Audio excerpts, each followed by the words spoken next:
কল্পনার শক্তি অনেক বড়। এই যে এখন গরম পড়েছে, আপনি এই গরমে অতিষ্ঠ হবেন না। আপনি ভাববেন আপনি শীতলতা অনুভব করছেন। মুহূর্তেই আপনার মাইন্ড চেঞ্জ হয়ে যাবে এবং শরীর সেটা গ্রহণ করবে।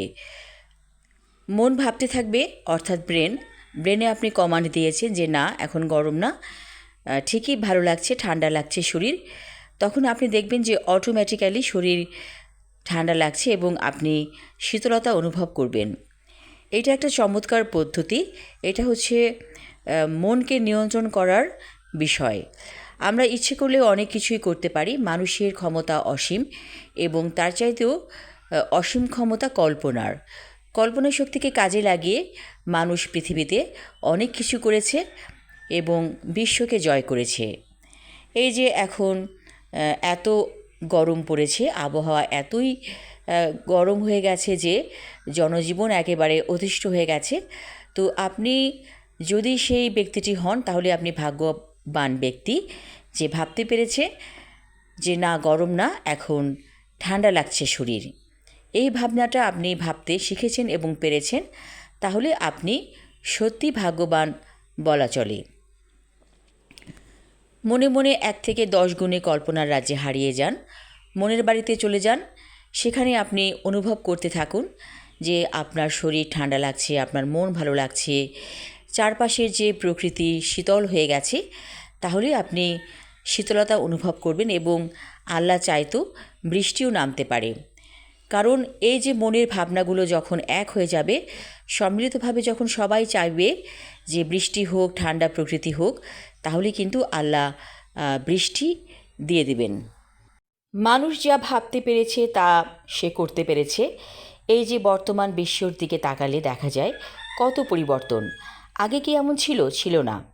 দিনে দিনে মানুষ পরিবর্তন করেছে সমাজ ব্যবস্থাকে। দিনে দিনে বদলে গেছে চারপাশ। এগুলো কারা করেছে? মানুষরাই তো করেছে। এই যে ব্রেনটাকে কাজে লাগিয়ে মানুষ কী না করেছে। এই ব্রেনটাকে আপনি কাজে লাগান, আপনি এই শক্তিটা হবে মহাশক্তিতে পরিণত হয়ে যাবে।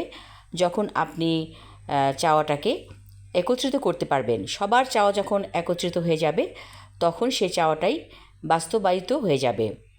এগুলো হচ্ছে পরীক্ষিত ব্যাপার। এই যে এমন ধরেন, বৃষ্টির জন্য যখন সবাই একত্রে প্রার্থনা করে, আল্লাহর কাছে দোয়া চায়, তখন কিন্তু বৃষ্টি অটোমেটিক্যালি আল্লাহ দিয়ে দেন। মানুষের চাওয়া সবসময় পরিপূর্ণ করেন আল্লাহ তাআলা। তবে একটা বিষয়ে খেয়াল রাখতে হবে, এই যে বাড়িঘর, দালান কোঠা এত এত হয়ে গেছে, যার কারণে প্রাকৃতিক ভারসাম্য হারিয়ে যাচ্ছে। নদী নালা খাল বিল শুকিয়ে যাচ্ছে। তারপর পুকুর নেই আশেপাশে। যে কত পুকুর থাকতো, ছোটোবেলায় দেখতাম পুকুর আছে, সেই পুকুরে আমরা গোসল করতাম। প্রত্যেকটা এলাকাতে, প্রত্যেকটা মহল্লাতে পুকুর থাকতো। ছোট ছোট বাচ্চারা সেখানে গোসল করতো, বড়রাও গোসল করতো।